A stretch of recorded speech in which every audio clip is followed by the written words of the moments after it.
Technical difficulties. Sorry about that. My bad. I didn't realize that I had taken the intro off of the like preset videos. My bad. Okay, actually starting now.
Hello, everybody, and welcome to TTWA, I say, as this is still very much playing the intro. Sorry about that.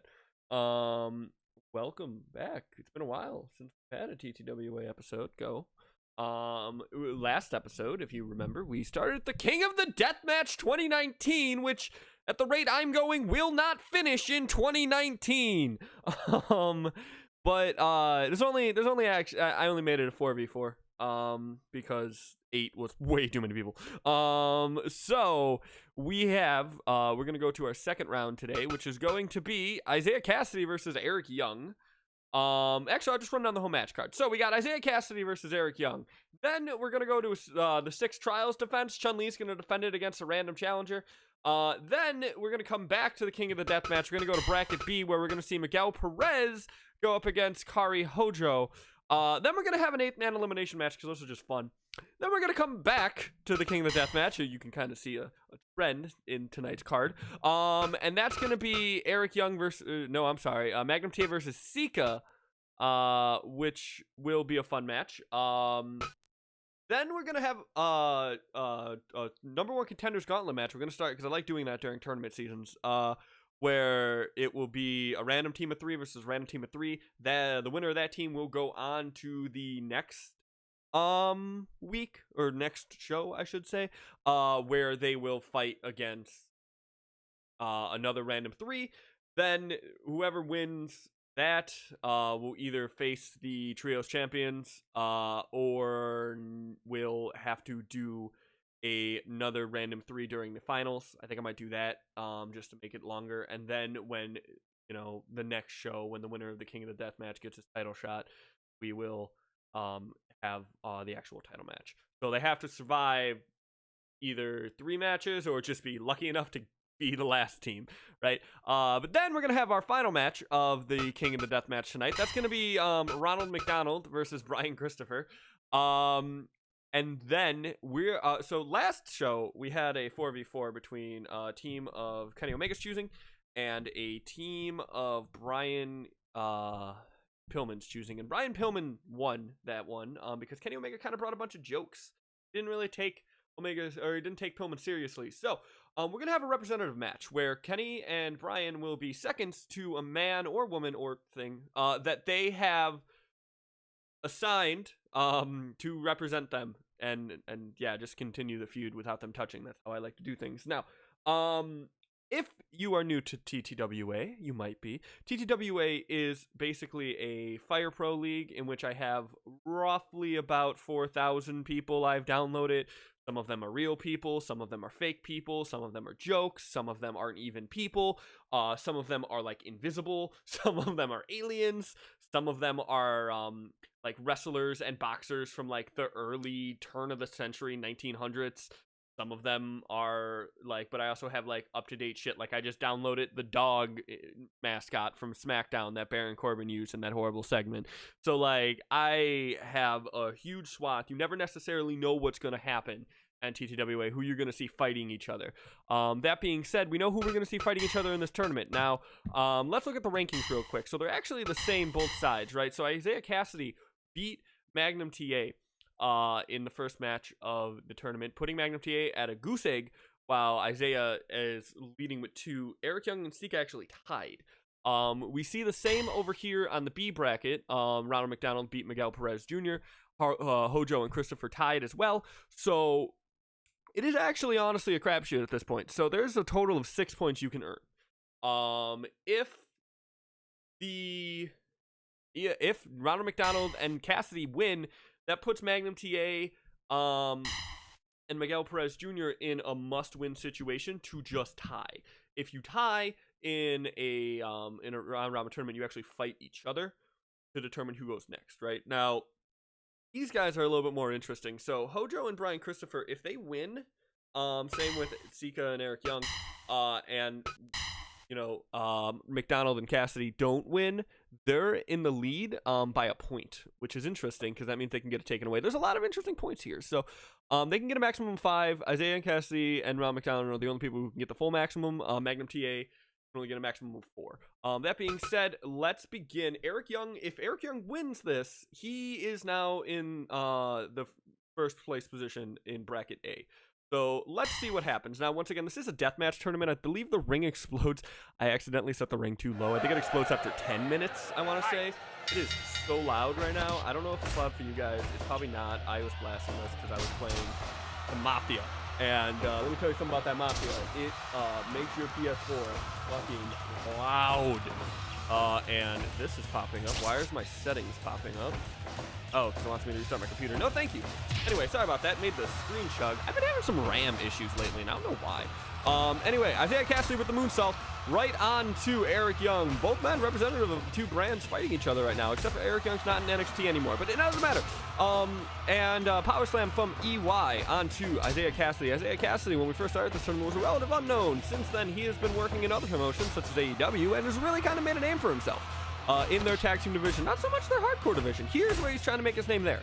Eric Young has worked in TNA for years until he came to the WWE, and I don't actually know much about his career in TNA, but I know his career in WWE has been rough, and that sucks, because Eric Young is kind of cool. Anyway, so Eric Young in his WWE iteration punches Isaiah Cassidy right in the stomach. Isaiah Cassidy with the elbow to the head of Eric Young, and a snap suplex from Isaiah Cassidy onto Eric Young. And, Eric Young's got a light tube, but he drops it. He goes for a hit and misses and just drops it. Decides to maybe just go for a regular match. 1 count only early on in this contest, but that's the thing about frequent pinfalls. Frequent pinfalls mean your opponent has to exert the energy to kick out. So pinfalls can be used as a wear down tactic if you know how to do it. So maybe that's what we saw there as Eric Young hits some headbutts right on Isaiah Cassidy. Isaiah Cassidy on the ground gets locked in to a dragon sleeper, but Isaiah Cassidy able to get out of it. As you can see, I fixed the ring because last time I did not have the logo ready, but I do now. Dragon sleeper from Eric Young. Eric Young into the barbed wire, gets busted open. Isaiah Cassidy is on bar to win this. I think the ring explodes in another 5 minutes is if I'm correct. Then we had 2 double knockouts last week, or last show, I should say. Oh, and here we go, snap suplex at the bridge too. No, Eric Young being damaged. What I'm getting at is that in this tournament array, we've seen at least 4 knockouts. I don't remember how the ones that had definitive winners ended, but you don't want to be in a position where you are bloodied, you are beaten when that ring explodes, because it can just like a light, yeah. Figure 4 locked on Eric Young. No, getting out of it. Snap suplex. Dragon sleeper. This has kind of been all Eric Young for a while here. He's really kind of bringing it to Cassidy. He just needs to get him into that barbed rope. barbed wire rope for a little bit there, and ooh, kicked right to the hamstring from Isaiah Cassidy into oh my God, Eric Young's out. Isaiah Cassidy just knocked Eric Young out with the Canadian Destroyer.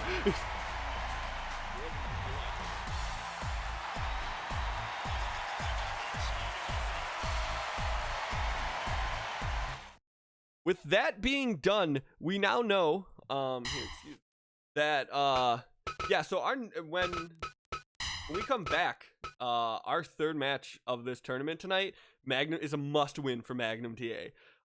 That being said, I believe Eric Young can only get 3 points. So Eric Young's functionally eliminated. Eric Young's done. He cannot win this tournament anymore. He is out. He is done. So Sika also must-win situation, interestingly enough. So that's gonna be a fun little brawl. Save.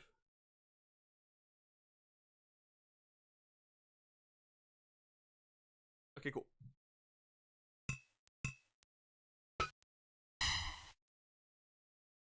Okay, so our next match is a normal match. So the 6 Trials champion. It is a championship in which you have to win. You have to win the belt and then defend it 6 times. If you defend it 6 times, you get a title shot. Debbie Malenko was actually doing pretty well. She was on like Trial 3, and then Trial 3 was Chun-Li, and now we see how that turned out because Chun-Li has the title. Your referee for this evening will be, as I scroll with my eyes closed, Sasquatch, and her opponent, Rikishi. Okay, sure. TTWA is actually go.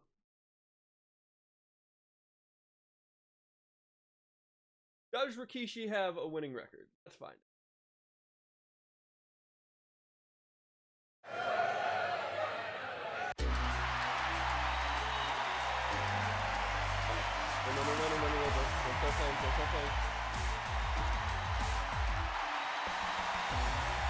Rikishi's got some theme music, man.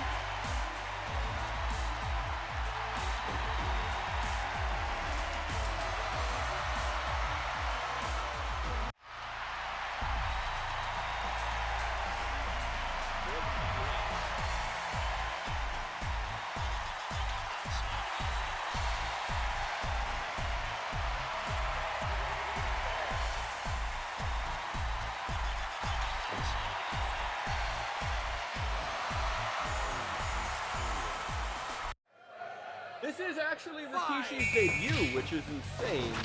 That can't be right.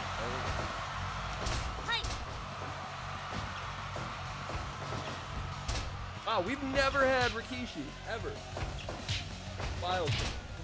Anyway, so, Chun-Li now with the judo takedown.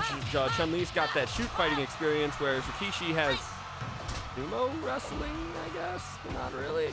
Rikishi into the ropes. Ooh, elbow to the face. Chun-Li is down. Now, Chun-Li obviously giving up the weight advantage, but that's something she's incredibly used to in her experience in the street fighting circuit. We see Rikishi there with the bear hug, using that weight against her. Rikishi is going to have to kind of bear down on that weight. Chun-Li's literally got striking power. Chun-Li's got speed. Chun-Li's got durability and stamina. Like, Chun-Li's got everything she can do. Literally the only thing Chun-Li does not necessarily have is weight. And the power that can be given through that weight.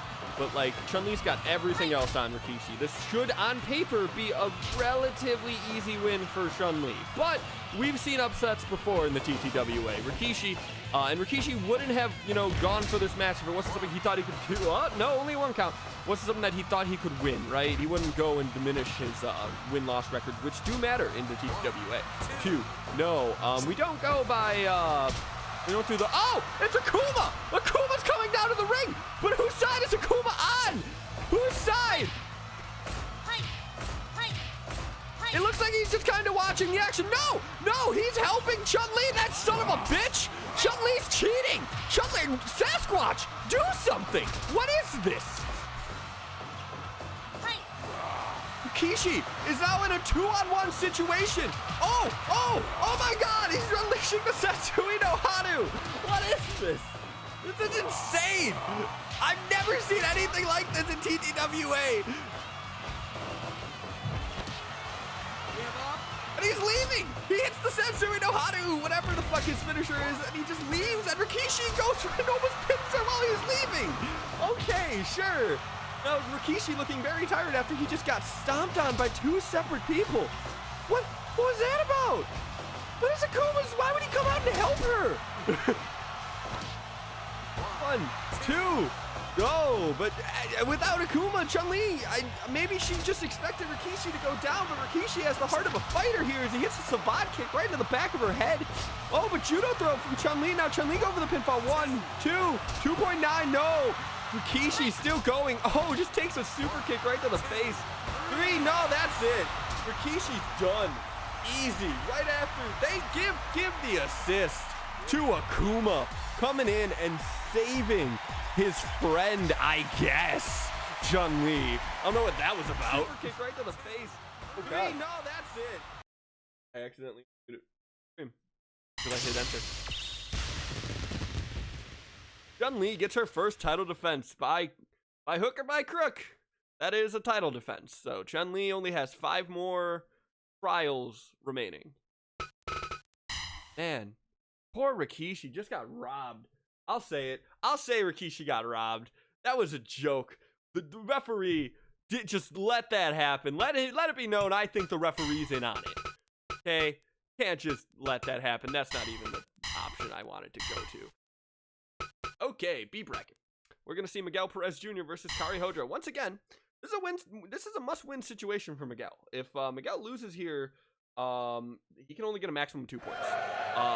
Subsequently, this is also roughly a must-win situation for Kari, because if Kari loses here, the most she can get is 3 points, and that means that anytime if Ronald McDonald wins his next 2 matches, one of which is against her, then she can potentially, lose this tournament here. Oh, and Miguel stopping himself again. Kari Sane going, oh no, Miguel with the suplex. Miguel's gonna have the it's much like the Rikishi match. Miguel's gonna have the power, the size. He's not gonna have the speed. He's not gonna have the technique, right? Because member of Los Boricuas, Miguel Perez Jr. If you're wondering who the fuck that is, by the way, he's a Puerto Rican wrestler. And let me tell you something about Puerto Rican wrestling in America.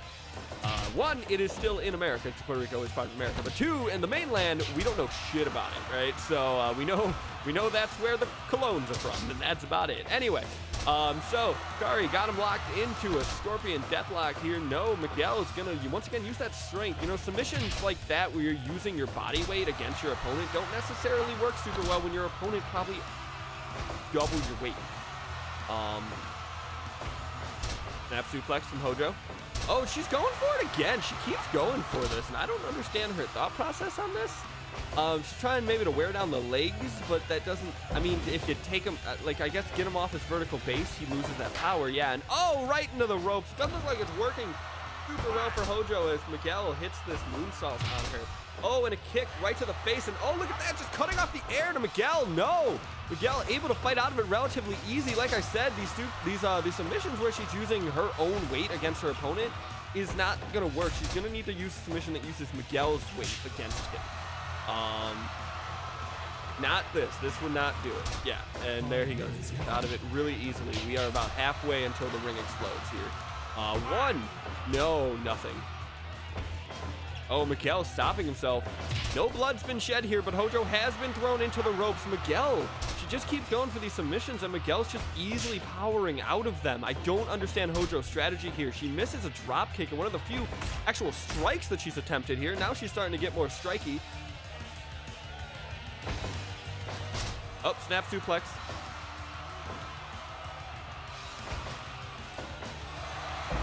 Another suplex. And he's got her locked in now. Now he's using his own weight, but Kari's gonna be able to roll out of that. Not using her strength there. That's relevant. 1, 2, no. Oh, a stunner! A stunner from Miguel. That might be it. That might be the game. 2. No. Neither competitor grabbing a weapon so far. Ooh, rapid fire shots to the chest from Hojo. Drop kick to the face from Hojo again. And, oh, look at that. Beautiful suplex from Miguel. And now he's going for the submission once again. Hojo once again rolling out of it, not powering out of it. A back fist, spinning back fist, a kick to the face, mule kick right there. He looks tired, she looks tired. Punch to the face, both men down. I'm sorry, only man down. Power bomb. That's not good for Hojo. And oh, he tricks Miguel into the barbed wire. That's what she has to do right here. Use technique to overpower this big man in the ring. That's the strategy she needs to have come in here with. That wasn't English. And oh, she's starting to do it now though. 1, 2, no, not the end of it. And we're gonna get this ring exploding in about 30 seconds if I remember correctly. Kick to the knee. Oh, 10 seconds remain as Miguel goes into those ropes again. Okay, no, maybe it's 15. I don't remember. And a stalling suplex onto Hojo. Right, I had it too long, and I wanted it to be 10 minutes. That was what I wanted. Oh, and a kick right to the face. Chop to the face. Oh! Alabama slam from Hojo. Into the ropes. Into the ropes again. Chop. Ropes. And he is a bloody beaten mess. Look at that. That's just awful. Oh, into him again. He's got to do something here. Hojo is actually starting to swing it into her favor. He's getting tired. He's getting beaten. No, he goes for the roll up here. 2. No, he put all of his weight onto her, and she just barely had enough time to kick out. Oh, kick to the back of the head. Hojo's looking like she's signaling for something here. I really hope that her name is pronounced Hojo. I should start calling her Kyrie because I know how to pronounce that. 1, 2, 2.9. No, we're getting close. Neither of these competitors want to be in this ring when it explodes. Especially because they're in the same bracket as Ronald McDonald, who seems like a sadist. Now, Miguel's already gone through that horror. But Kari has that next show. So, kick to the head. Ooh. Running elbows right to the face. Miguel here. Power bomb. Right onto the chair. And oh, a spinning back fist from Kyrie. Kyrie's not gone to the top rope. I don't think she necessarily has anywhere to stand on the top rope, which might be why she hasn't gone to it, but oh, and a kick. Elbow. Ooh. We got 15 seconds till this ring explodes. 10, 5, 4, 3, 2, 1, boom! Both men are down! They're both down!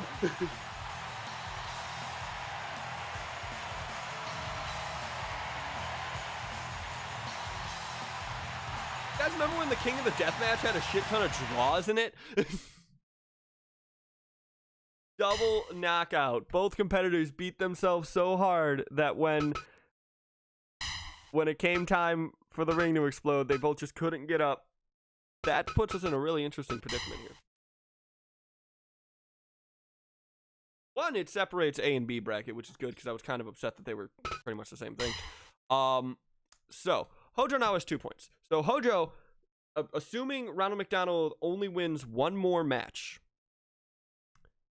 Kyrie could tie this, or Ronald McDonald could lose to Brian Christopher, and then lose to Kyrie, and then Brian Christopher could lose or draw Miguel Perez. So really the only person necessarily eliminated here is nobody, because technically if Ronald McDonald ties Brian Christopher tonight and then doesn't win next show, Miguel Perez would also tie if Miguel Perez could beat Brian Christopher next show. So that's kind of neat that this is still anyone's game, as opposed to A bracket where like Magnum TA literally has no shot, and neither does Eric Young. Really the only person that does, right? So that's pretty cool. So let's save.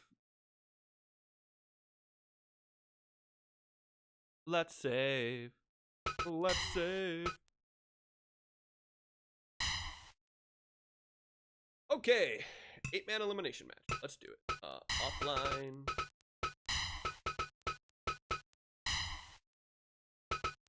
I love these. I always try to do at least one of these, just because it gets people on the it helps build statistics for people.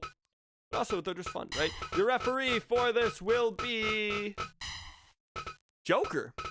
I don't know which Joker. Probably it could be cartoon Joker, could be movie Joker, could be Persona Joker. We're gonna find out.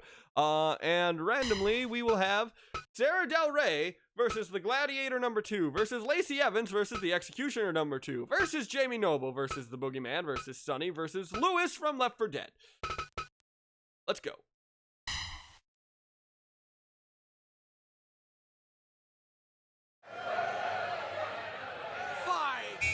It is movie Joker as we start getting people paired off here. Executioner going after Lewis here. Lewis now by himself as Jamie Noble. Lewis circling Jamie Noble, getting a swing neckbreaker. The only person in this ring that's not a professional wrestler technically, because Sunny isn't necessarily a professional wrestler either. However, she was a manager. She probably knows how to fight a little bit. This is Legion of Doom Sunny too. So. Sunny now teaming up with Lewis. Lewis actually probably going after the, that's what you want to do. You want to take out the weakest link that isn't you. So that would be Sunny. Lewis definitely is the weakest link so far in this tournament. Sarah Del Rey, current trainer at NXT for the women's division, but former indie badass, and just getting leg drop to the back of the head here. Elbow to the back of the head, stomps. The only active competitor in this ring as far as I know right now. Lacey Evans going right after Lewis. Lewis backing off. Smart move there. No, he's saving her from the Executioner. Don't know how smart that move is, but he's doing it. And we see multiple punches. Oh, Muay Thai knees from Lewis. We know he kills zombies a lot. We don't necessarily know what else he does. And Boogeyman outside the ring here. Boogeyman, one of my favorite wrestlers as a small child. Oh man, this is just a cluster. And Lewis and Boogeyman bump into each other, and Lewis just backs off. He decided to not shoot, but to run. And Sarah Amato, as she's known by her real name, Sarah Del Rey just not even. Fireman's carrying Lewis away from her and just keeping on going. Yeah, she doesn't even want to fight Lewis. She's like, you're not worth my time. Which makes sense, hey, maybe Sarah Del Rey's coming at this idea of, hey, let's take out the bigger threats. We've seen her go after Jamie Noble. We see her go after the Executioner. And let's take out the bigger threats here and then focus, the harder guys go out first, the easier time for me, right? So why waste the energy in the beginning taking out the easy guys when I don't need to expend as much energy to take those guys out later on. Now, there is a little bit of undermining your opponent there that you necessarily don't want to do. You never want to underestimate your opponent. But when it comes to people like Lewis, when it comes to people like Sunny, you can necessarily maybe get away with it. And Sunny now trying to get Lacey Evans disqualified here. Surfboard stretch onto Boogeyman. No one eliminated so far by my count. These early on in these 8-mans. So hard to commentate. And a snap dragon leg takeover. Why does Jamie Noble have Uwu on his butt? Very disconcerting. Did Lewis? No, I'm sorry. It looks like the Gladiator got into the ropes. Both #2s taking each other out. Lewis now, crucifix pinfall attempt. No, double drop kick to Lacey Evans. Oh, Sarah Amato, German with the bridge, 2. No, gets it broken up, I believe. I don't know why. Sarah Del Rey crosswing into a bridge, but it was in the ropes. Jamie Noble's got that ring awareness, right? Jamie Noble and Sarah Del Rey are easily my 2 favorites here. And a pile driver on the Sunny. And then Lewis gets right an arm breaker. And Sunny just barely gets into the ropes. Someone got a 1 out. Don't know for what though. And another crosswing. But the Joker too busy watching the submission, which that makes sense. Joker would be more fascinated with the submission than a pinfall, because watching people in pain, right? That's like his whole thing. Leg bar, Lewis got some submissions. I don't know what his training camp's been having him do, but apparently it's been focusing on joint work, which is great. He's gonna need that a lot.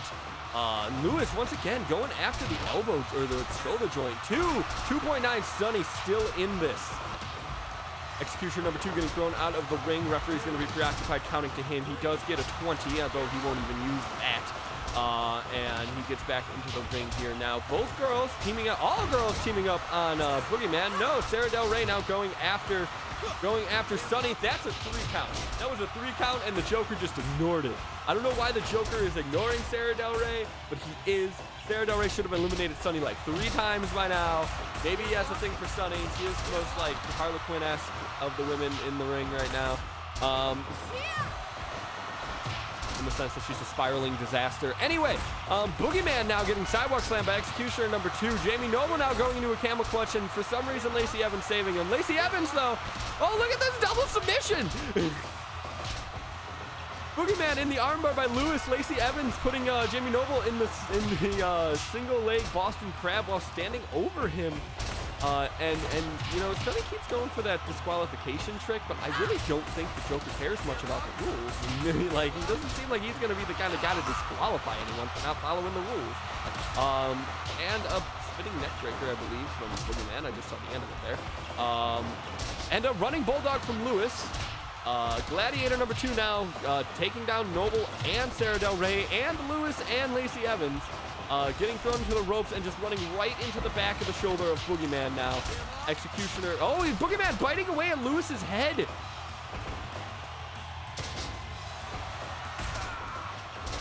This is a clusterfuck, ladies and gentlemen. Oh, Boogeyman with the pinfall. 2.9. Jamie Noble just barely escaping. You got to think that we're going to start seeing some eliminations pretty quickly here. Oh my God, a beautiful suplex from Jamie Noble onto Lacey Evans, who has not moved since taking it.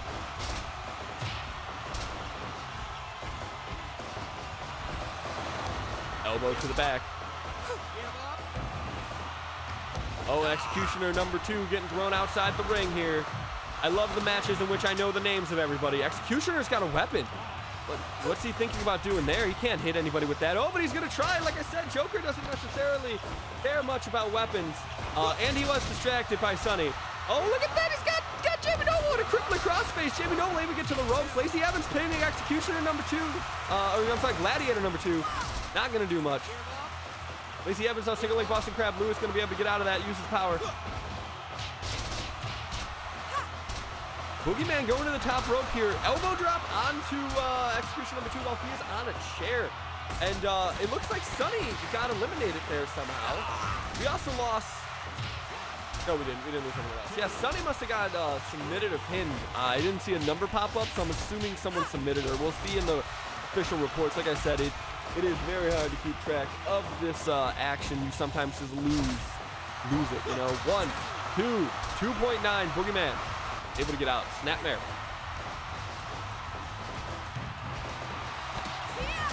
Oh, Sara Del Rey outside the ring. 2, 3. Kicks to the stomach. Up. Oh, geez, Sara and Boogeyman just striking off. And Sara, no. Oh, Sara with the roundhouse onto Boogeyman. Both competitors down, though. Gladiator number 2 coming to pick up the scraps, and Boogeyman's not having it.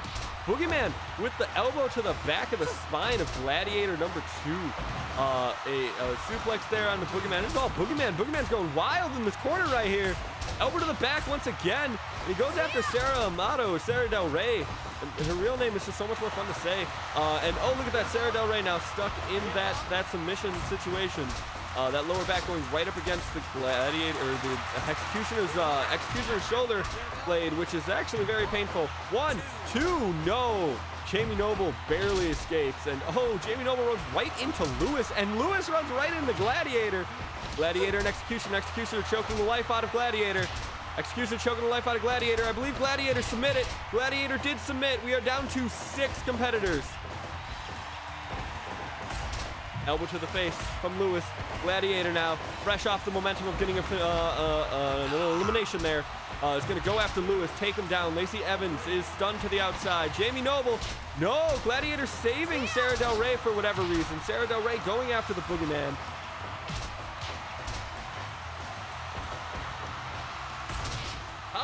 Power slam from Sara to the Gladiator.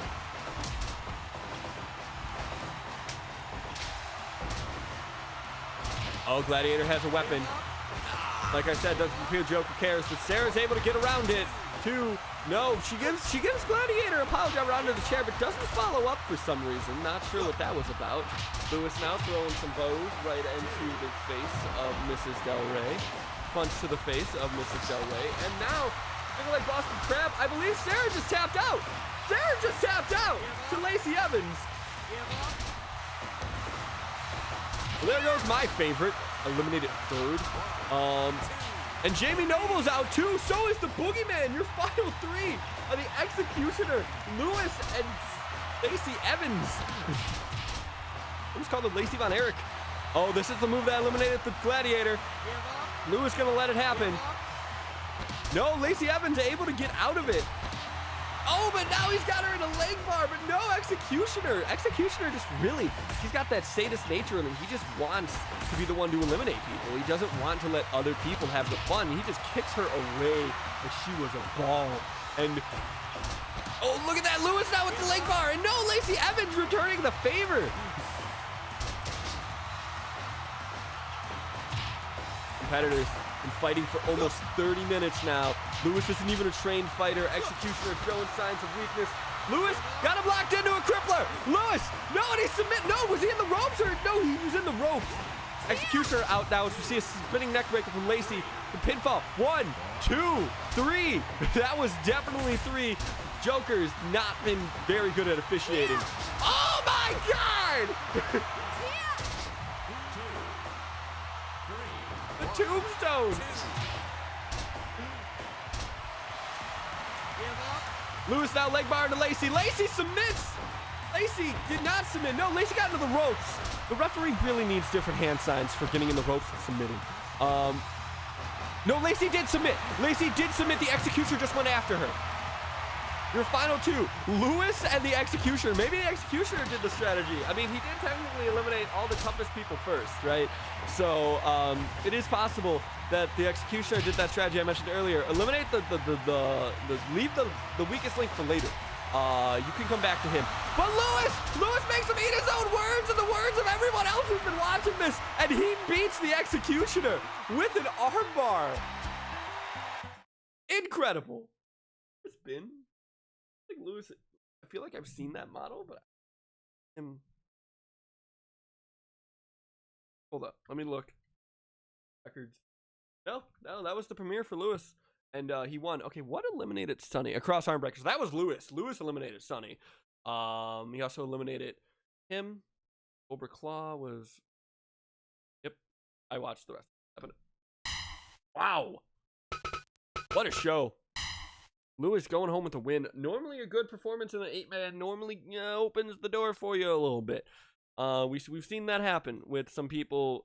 X-Pac got a #1 contender shot for having such a good 8-man match. He then lost that to Brian Pillman, but still, it opens the door for you.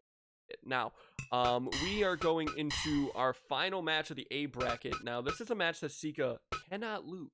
If Sika loses this, it's Sika versus Magnum PA. If Sika loses this, he will be an Eric Young. Like, Isaiah Cassidy will essentially have won by default, and we'll still just have a week of this. Yeah, Sika needs to win this, but Magnum TA could just play the role of the spoiler here. Magnum TA going after Sika. Sika is already a scary man, but he's gonna he actually has something to lose. Magnum TA doesn't. Magnum TA is functionally eliminated from this tournament. A punch to the head. Maybe 4 men is not enough people because we're already seeing situations where we're only in the second round. But if Sika loses this, that's it. Done. We're done. So maybe we need to maybe it's not a good match for matches that can end in a draw so easily. That's also a possibility. Oh, and a cross body press onto Magnum TA. Now, if Sika were to lose this, we would still have the next round of matches, if for nothing else other than your win-loss record is what you're defending at that point.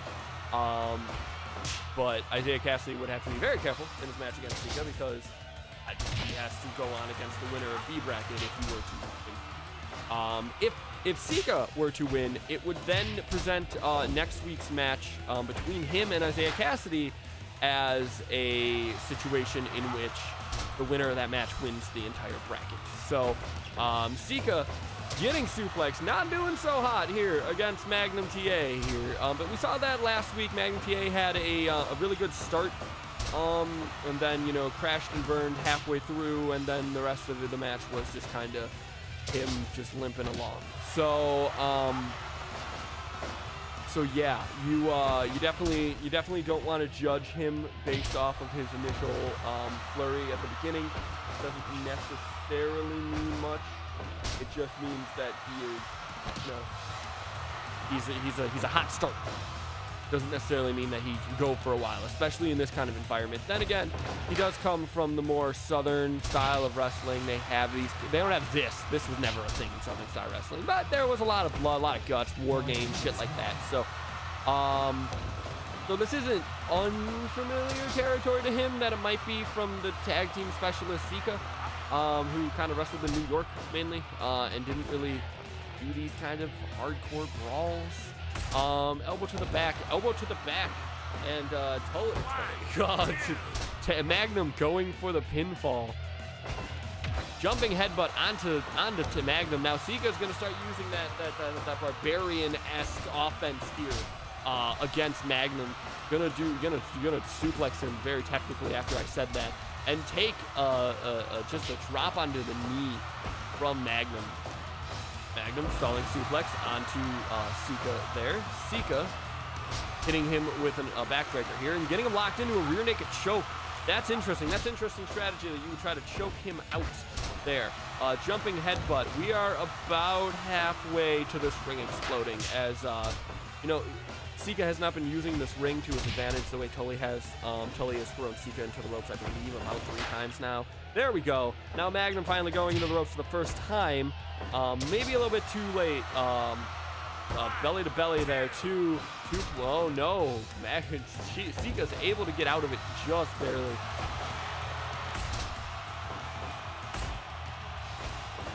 Up go, and Magnum goes into those ropes again and takes a leg drop for his troubles. Now both men bloodied here. Jumping headbutt onto that cut wound. That's not gonna feel good if I'm Magnum.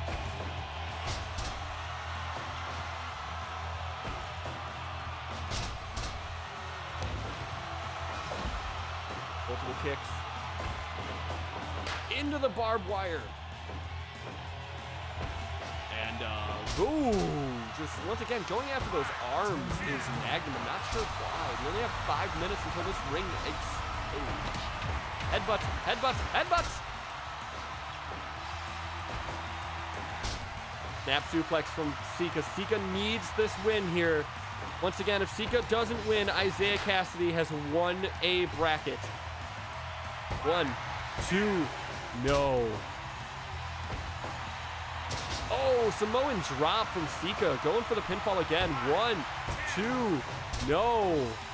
Magnum TA is looking determined to play the spoiler here. Goes to the pinfall. 1, 2, no. Sika has more heart than that. Not going to let this tournament die on him right now. Oh, into the barbed wire. Ooh. Comic drop there. Oh man, they're just taking turns using that barbed wire against their opponents here. We only have 2.5 minutes till this ring explodes. Both men not looking great. I'm afraid this is going to be another double knockout. And a vertical suplex. Over to the back. Picks him up. Oh, elbow to the face. Flex again. Body slam. What is Sika doing? Sika singing to the crowd that it's over. Hits him with the power slam. Needs to pin him. No. Only has a minute left. Throws him into that barbed wire. What is Sika doing? Sika only has a minute until this ring explodes. Go for the pinfall, Sika. Just throw everything you got at him. No. Magnum able to counter with the belly to belly. Only got 30 seconds left. Another belly to belly.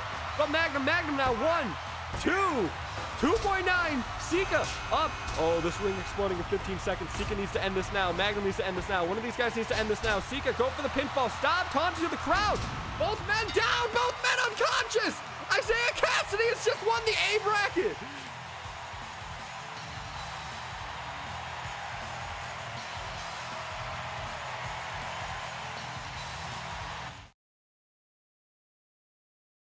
Isaiah Cassidy wins by double knockout, but not his double knockout, just everybody else's double knockout. Oh, look at that A bracket. Look at all these triangles. Look at them. There's everywhere. So next match, we're gonna see. Next week we're gonna see Isaiah Cassidy, the winner of the A bracket by default. There's literally no other way. Well, actually, you know what? Oh my God, Sika could tie. Sika could tie. We actually don't have a definitive winner yet. Sika could beat Isaiah Cassidy next week, tie it, and then beat him again in the tiebreaker, and then. Okay, so we don't have a definitive winner. Next week, Sika does need to beat Isaiah Cassidy, but if he does, he ties. Meanwhile, though, Magnum TA dreams are squashed along with Eric Young. Those two will just kind of have a match, just to have a match for ranking. They could use it. But meanwhile,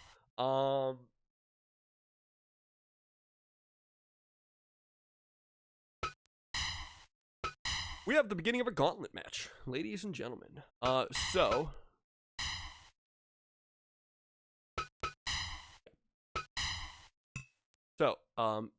Andrew Test Martin is our first ever dual champion, and he did that by beat one. I think it was Gene Kaniski.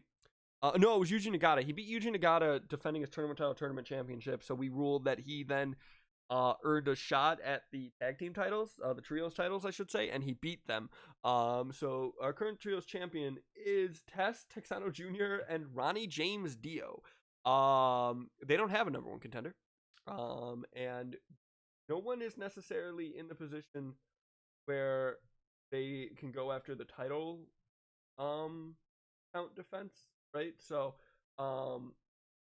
basically we have a rule in TTWA where if you are the record holder for the most title defenses, when the current champion gets to the point where they are tied with your record, you get an automatic title shot to defend your record. We haven't gotten anywhere near that yet. We were almost there with the trios. Trios is actually the only one that's technically at this moment only one eligible, because tournament title, you need more than one defense for the record. You need, I think it's a minimum. I don't have the rule up there.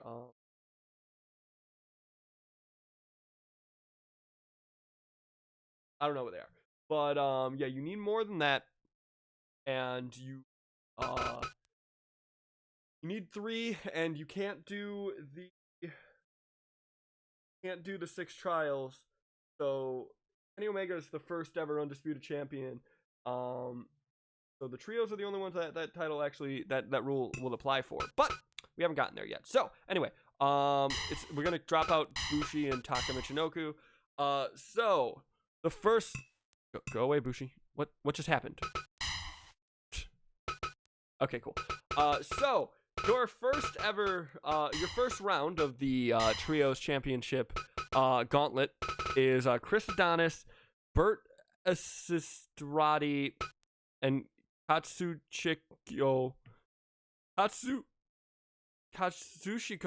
Nakajima versus Arturo Thunder Gotti, Max Smashmaster, and Mike Sharp.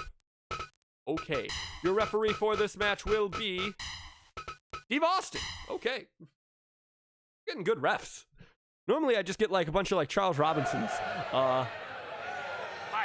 Now remember, this isn't technically a number one contenders match, but the winners of this match do go on next week to fight another random team. If they win that match, they go on the next week to fight another random team. At that point, the last team standing will get a title shot against Andrew Test Martin, of Texano Jr. himself, and Ronnie James Dio, the singer, not the vampire. He did get a title match, but he lost it. He lost it to Deadpool, who then went on to be a pretty good champion until he lost to Kenny Omega, who we will see in the main event. Looks like this Arturo guy is a boxer. I love how I know Chris Masters, Mike Sharp, and Max Smashmaster. And I only know Max Smashmaster by name. This is a very, very random. This happens in TTWA as Nakajima goes outside the ropes thanks to Mike Sharp. That entire outside area is explosive and barbed wire, so it's not a great place to be. This is something you get with TTWA. Sometimes I don't necessarily limit the downloads as I don't know that person. The only reason I won't download someone is because they're not a real person. And even then, there are some exceptions, right? So, when I say not a real person, I mean like they are like someone's OC character, like that has no relevance at all, other than themselves. Like I don't care about that stuff. You know what I mean? It needs to either be based on fiction or reality. It cannot just be an OC character. That being said, there are a couple OC characters in here because they're so ridiculous that I had to put them in here. I believe there's a flying penis somewhere. I think it's shown up once. There is the flamingo. There's a lot of bears. I have a shit ton of bears. I should just make a thing for bears by themselves. Someone's out. Who's out? It's Mike Sharp. Mike Sharp's eliminated. And that means, wow, already. Wow, that was a quick match. That's not boding well for Testa's team. They don't have a name yet. Yeah, man, it looks like Arturo Thunder Gotti, Max Smashmaster, and Mike Sharp are going on to the next show, which is good for them. Good for them. Okay, so we got one more match.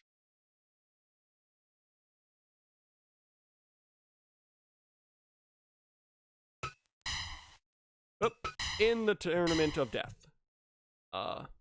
King of the Deathmatch. Tournament of Death is another one that I'll probably run. So that match is Brian Christopher versus Ronald McDonald. Now, get how this ranking works. So he wins this. He has to fight Kari Hojo for a tie next week. Loses this, him and Kari Hojo determine who. Well, if he loses this, then Brian Christopher goes into first against Miguel Perez Jr. So this is a very interesting situation. Technically, the only person eliminated is nobody. Because Miguel Perez Jr. could beat. Yeah, Miguel Perez Jr. is in a bad place because he would have to beat Brian Christopher next week. He'll get 3 points. And then Ronald McDonald and Kari Hojo would need to tie, and then it's a 3-way tiebreaker. Meanwhile, if Ronald McDonald wins this, him and Kari Hojo will have a draw. That if Kari Hojo beats him, if she loses, Ronald McDonald goes on to win the tournament. If Brian Christopher wins, he then is in first place, and the winner of Ronald McDonald versus Kari Hojo would be taking that third place, but then Brian Christopher would just have to beat Miguel Perez Jr. to win the whole tournament. So, big match here. I know that sounded confusing. Basically, Brian Christopher needs to win the next 2 matches to win the tournament. Regardless, like if his winning does, it doesn't matter who wins. If he can win the next 2 matches, Brian Christopher will be the winner. Whereas, same with Ronald McDonald. If Ronald McDonald wins this match next week, he will be the winner. But if he loses this match, his next match is a must-win for him. Kari Hojo, her next match is a must-win for him, for them. Whereas Miguel Perez Jr., his next match is a must-win. But if he loses, but no, even if he wins, Ronald McDonald and Kari Hojo need to go to the draw. So much more interesting on the side of B bracket here. We have all 4 competitors actually have somewhat of a fighting chance. Oh, low blow from Ronald McDonald. Ronald McDonald, oh, goes for the pinfall. Nothing gonna get out of it though. Ronald McDonald, we see he's a little bit, I don't know what they did to Ronald McDonald in Japan, but let me tell you, he didn't come back the same. So yeah, he's laughing. Oh my God, he's doing the worm. He's doing the worm to Brian Christopher. What a slap in the face, going after, mocking his tag team partner who was more popular than him. Oh, and geez, what mind games from the sadistic monster, Ronald McDonald. Ronald McDonald now going for the eyes. Oh, no. Nothing. No, going for the eyes that way. Oh, looks like he was going for the poison fist. Ronald McDonald is a very eye-based offense. Very strange. Oh, look at that. Or European uppercut. Shot. Ryan. Ronald wins that, but no, he collapses shortly after. He just gets back up. Ronald McDonald's a crazy man. Clubbing blow to the back from Brian Christopher. And power slam from Brian Christopher. Brian Christopher now drop kick to the back of the head. Super kick. One. No. 5 minutes gone. Oh, Brian Christopher has already been bleeding. Is avoiding those ropes now. Oh my God. He just pulled out an iron claw. Ref. What? Well, I guess it doesn't matter. It is a no disqualification match, right? Yeah, man, Ronald really thriving in this kind of environment. I fear for Ronald's enemies. Ronald could technically, oh my God. I don't know who took the worst of that.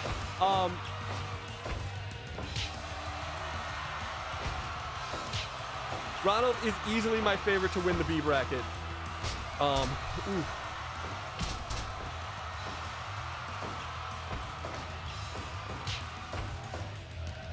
Ooh, backbreaker to Ronald McDonald. Goes for the pinfall. One. No.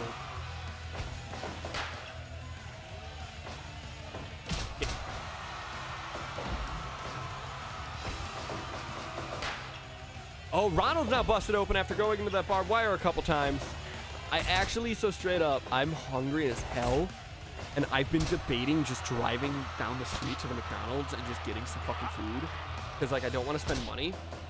But I don't have any food in my house. So I'm like strongly debating it. And straight up, like, watching Ronald McDonald is not helping me. Two, no. Also, my girlfriend gets off of work in like an hour or two. And I'm probably gonna need to feed her. Or maybe I wait. Oh, into the barbed wire. Like a pizza. Thumb to the eyes. Super kick. Low blow. Look at that. Got him locked in right there. One, two, no. Neither, oh my God! Neither of these competitors necessarily wants this to go to the explosion. As we can see, it does tend to lead to draws, right? So we don't want that. I think every single match has been a draw so far.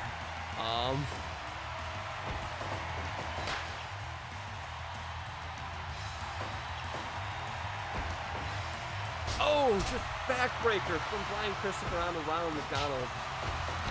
Ronald now, oh my God, just grabs that leg and just bitch slaps him. Stefan Fenziguri, clubbing blow to the back. You don't got a lot of time, Brian. You're doing the same thing Sika did. If you lose this. Oh! Just covers those wounds with that poisonous mist. That's gotta burn like a hell for Brian Christopher. He can't see, he's blinded. Oh, and he throws him right into those ropes. Oh, face buster. Oh, into the ropes again. Running bulldog from Ronald. Both men down. We only got 2 minutes left. Punch, uppercut, punch, uppercut, punch, uppercut. Oh, and a lariat. Brian Christopher knows he needs to win this.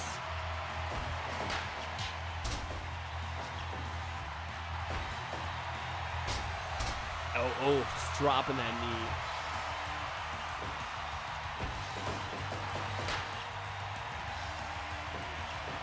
We only got a minute left. Less than. Facebuster. Brian, go for the pin. Go for the pin, Brian. Low blow. Ronald, go for the pin. 15 seconds. These men just are. Oh, Ronald's going to take him out spinning. Ronald's going to take him out spinning. No. Ring explodes. Both men are down again. What the hell? Okay, so 15 minutes is way too long for a deathmatch match, especially when knockouts are on high, because just explode, and then they both get knocked out. Okay, great. Very clusterfuck of a tournament. So, where does that put everyone else? So, Ronald McDonald still leading, right? But he can lose to Kari and lose. However, if he ties Kari or beats her, he wins the tournament. Brian Christopher needs to beat Miguel, but if Miguel beats Brian and Ronald loses, he still loses. So Miguel is done. Miguel is out. Yeah, Miguel is out. So Miguel has lost the tournament because he can only get a maximum of 3 points, and Ronald has to fight Kyrie next week. So Kyrie's gonna get 4 points if she beats Ronald, or Ronald's gonna get 4 points to 5 points if he wins or draws. So Brian Christopher needs Ronald McDonald to lose, and then he needs to beat Miguel Perez. Okay. So I'm going to run this down. I'm going to really quick because I know this is super complicated, and I don't know if you guys are following how my brain's working here. Ronald McDonald, he can get a maximum of 5 points at this point. If he beats Kyrie and gets that 5 points, he wins the tournament. That's it. Done. He wins the bracket. However, if he ties Kyrie, he only gets 4 points. If he loses, he stays at 3. So Ronald McDonald, even if he ties Kyrie, he would eliminate Kyrie. Kyrie, let's not focus on Ronald, right? Kyrie needs to win next week. If Kyrie doesn't win, she's eliminated, right? Because she can get a maximum of 4 points. So she needs to beat Ronald McDonald, who's her opponent next week. If she does that, Ronald stays at 3, Kyrie goes to 4, and now she's the current leader. However, if Brian Christopher beats Miguel Perez, then he ties with Kyrie, and they have to have a tiebreaker. If they have a tiebreaker, either one could win. Brian Christopher, as I've just mentioned, the only way he could even hope to advance to the finals of the King of the Deathmatch, he needs to not only beat Miguel Perez Jr. next week, he needs to beat Kyrie, and Kyrie needs to beat Ronald. So really, it's up to these two, I would say. Brian Christopher has too many things. Miguel Perez Jr. can only get a maximum of 3 points. Therefore, he is eliminated because Kyrie can get a maximum. If Ronald McDonald stays at 3 points, Kyrie gets 4 points. So Miguel Perez Jr. functionally eliminated here. Everyone else technically still in it, but they all have caveats now. Meanwhile, the A bracket, I know we kind of went over this already, but Isaiah Cassidy, he basically just needs to hold the pattern. If he ties or draws, if he draws or wins next week, he wins, right? Sika needs to win next week and then win again in the same week against Isaiah Cassidy. Magnum TA and Eric Young, done. They can only get a maximum of 3 points. They're already eliminated. So very interesting. Save one time here just because I don't want to have to run that again. Okay, so then your main event of the evening.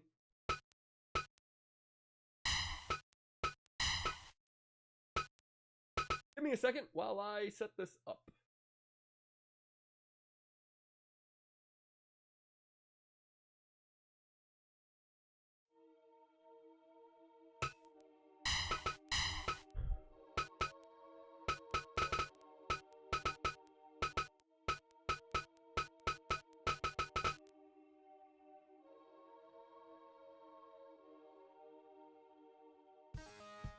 Never mind, I can't select seconds until I select these people. So whoever's in this spot and whoever's in this spot will be, this one's Brian's, this one's Kenny's. Let's go.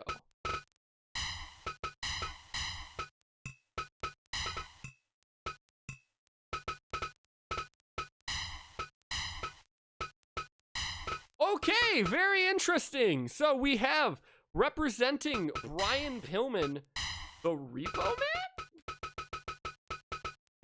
Not super sure what the thought process is on that one, but yeah, the Repo Man will be representing Brian Pillman.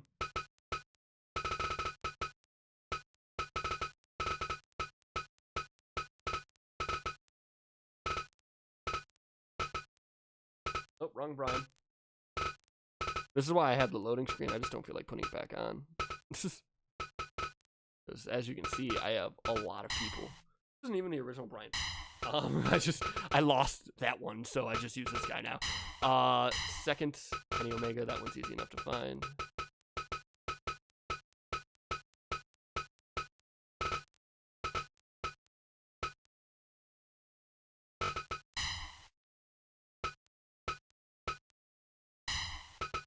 You know what? Do we got a different outfit for Brian that's more casual? Because he's not wrestling. He can wear a shirt.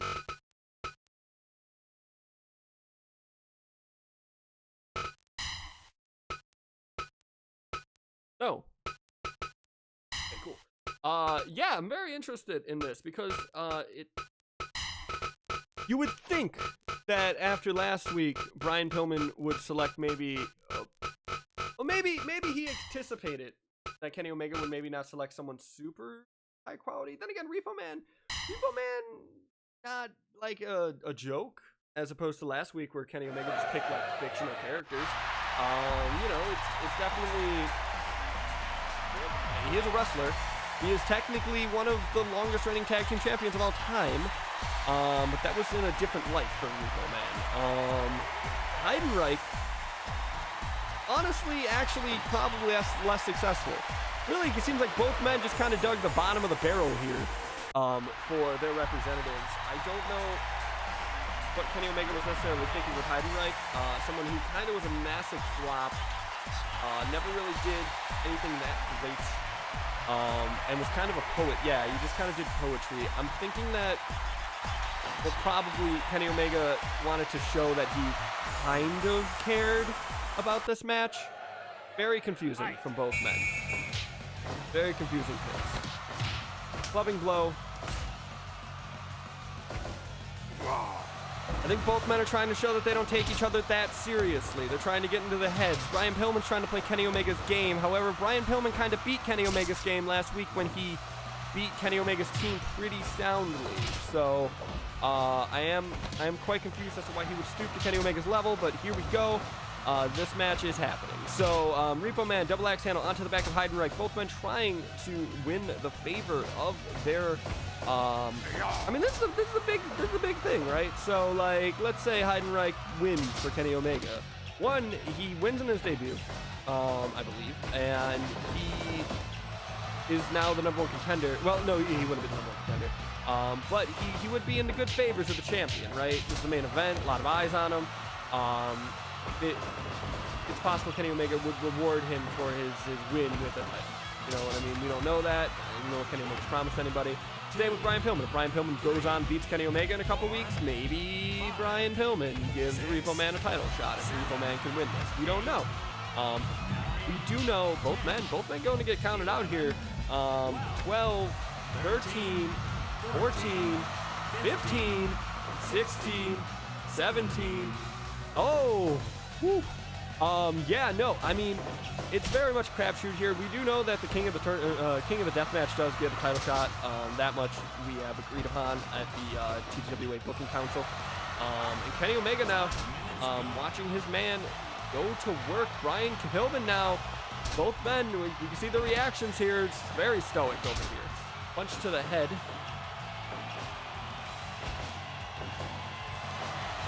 Oh, we've seen this before. But Repo Man, Barry Darso, able to get into the ropes. Heidenreich throwing Repo Man to the outside. Just crumpled. That's not good. Someone should check on him. No, but he's back up before we can get medics out here.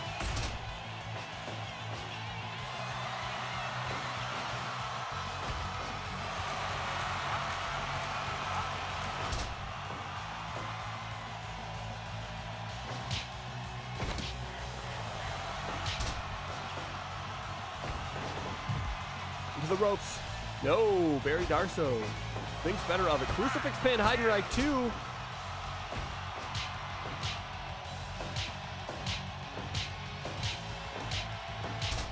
Both men just slugging it out here.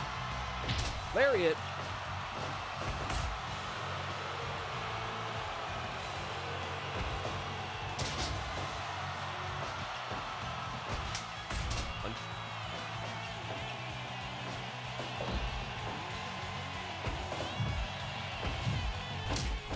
Oh, shots to the stomach.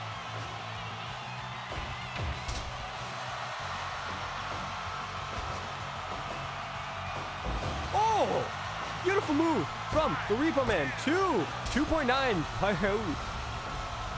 I mean, Kenny Omega's lacking momentum here, technically. Like, Brian Pillman did Brian Pillman did win last show, so Kenny Omega's not doing so hot right now.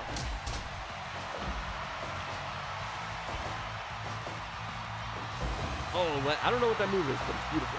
1, 2, Duboy 9, referee Johnny Blood. Don't know what that was. Oh, low blow. Referee gonna let it slide. Into the ropes. Heidenreich with the bicycle kick. Dragging him out away from the ropes. Maybe planned to go for a pinfall there. Didn't necessarily get it. And a beautiful suplex.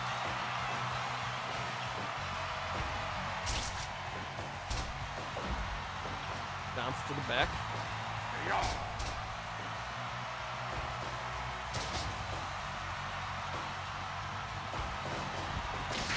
Oh! He's out! He's unconscious! Heidenreich! Destroying Rico Man here. Get a lot of knockouts tonight.